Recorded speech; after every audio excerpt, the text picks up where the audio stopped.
খলনায়ক 2 সিনেমাটি বর্তমান বলিউডের অন্যতম আলোচিত প্রকল্প। 1993 সালের জনপ্রিয় ঐতিহাসিক সফল কাল্ট ক্লাসিক সিনেমা খলনায়কের সিকুয়েল হিসেবে তৈরি হবে এটি। মূল সিনেমাটি সুভাষ ঘাই প্রযোজনা ও পরিচালনা করেছিলেন, যেখানে সঞ্জয় দত্ত, মাধুরী দীক্ষিত এবং জ্যাকি শ্রফ প্রধান ভূমিকায় অভিনয় করেছিলেন। এই সিনেমার কাহিনী বলরাম রাকেশ প্রসাদ ওরফে বাল্লু নামে একজন সন্ত্রাসীর জীবনের উপর ভিত্তি করে তৈরি হয়েছিল এবং এটি তখনকার সময়ে খুবই জনপ্রিয় হয়েছিল এবং তাকে ধরার জন্য ইন্সপেক্টর রাম এবং গঙ্গার প্রচেষ্টাকে কেন্দ্র করে আবর্তিত হয়েছিল সিনেমার গল্প। সুভাষ ঘাই বর্তমানে খলনায়ক 2 এর পরিকল্পনা করছেন। সিকুয়েলে সঞ্জয় দত্ত, যিনি মূল চরিত্র বাল্লু বলরামের ভূমিকায় ছিলেন, তাকে আবারও দেখা যাবে তার ভূমিকা পালন করতে। গল্পটি বল্লুর জেল থেকে মুক্তি পাওয়ার পরবর্তী জীবনের উপর ভিত্তি করে নির্মিত হচ্ছে। এতে পুরনো চরিত্রগুলোর মাধুরী দীক্ষিত, জ্যাকি শ্রফ জীবন এবং তাদের নতুন প্রজন্মের চরিত্রগুলোর সম্পর্কও উঠে আসবে। সম্ভবত নতুন ছবিতে একজন তরুণ অভিনেতাকে যুক্ত করার পরিকল্পনা রয়েছে। তরুণ বল্লু বলরামের চরিত্রের জন্য রণবীর কাপুর, রণবীর সিং, আল্লু অর্জুন এবং ইয়েশের মতো অভিনেতাদের বিবেচনা করা হচ্ছে। সঞ্জয় দত্ত পুরনো বল্লুর ভূমিকায় থাকবেন। সিনেমাটি বড় পর্দায় মুক্তি পাবে এবং পরবর্তী পর্যায়ে ডিজিটাল প্ল্যাটফর্মেও আসতে পারে, যদিও নির্দিষ্ট কোনো স্ট্রিমিং প্ল্যাটফর্ম এখনও নিশ্চিত করা হয়নি। সুভাষ ঘাই জানিয়েছেন, নস্টালজিয়াকে প্রাধান্য দিয়ে গল্পটি উপস্থাপন করা হবে, যা পুরনো দর্শকদের সাথে নতুন প্রজন্মের মনোযোগ আকর্ষণ করবে।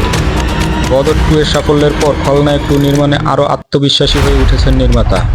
এই কাহিনী সম্পর্কে নির্দিষ্ট কোনো তথ্য এখনও প্রকাশিত হয়নি, তবে সিকুয়েলটি মূল চরিত্র এবং গল্পের সাথে সম্পর্কিত থাকবে বলে ধারণা করা হচ্ছে।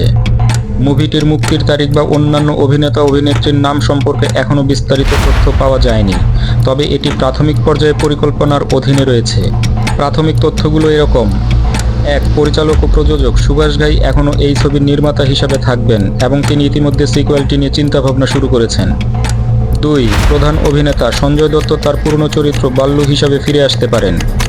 3. নতুন মুখ, গল্পে একজন নতুন তারকার অন্তর্ভুক্তির পরিকল্পনাও রয়েছে, তবে তার নাম এখনও ঘোষণা করা হয়নি। 4. গল্পের প্রেক্ষাপট, সিকুয়েলটি মূল সিনেমার কাহিনী এবং চরিত্রগুলোর সাথে যুক্ত থাকবে। 5. মুক্তির তারিখ, কোনো নির্দিষ্ট মুক্তির তারিখ এখনও নির্ধারণ করা হয়নি। 6. গল্পের পরিকল্পনা, সিনেমার কাহিনী উন্নয়নের জন্য একটি বিশেষ টিম কাজ করছে। মূল সিনেমার উল্লেখযোগ্য দিক: মুক্তি: 1993 সালে মুক্তি পাওয়া খলনায়ক ছিল বক্স অফিসে তুমুল সফল এবং বছরের অন্যতম বড় হিট। গান: চলি কে পিছে এবং নায়ক নেহি খলনায়ক হু मैं গানগুলো সাংস্কৃতিক আইকন হয়ে উঠেছিল।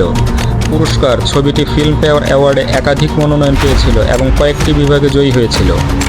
এখন দেখার বিষয় হলো পুরনো ছবির নতুন কাস্টিং নতুন গল্প নিয়ে দর্শকদের কতটুকু মাতিয়ে রাখতে পারে। তবে এটি যে বর্তমান দর্শকদের মনে একটা বিশাল সাড়া ফেলবে, এটা নিঃসন্দেহেই বলা যায়।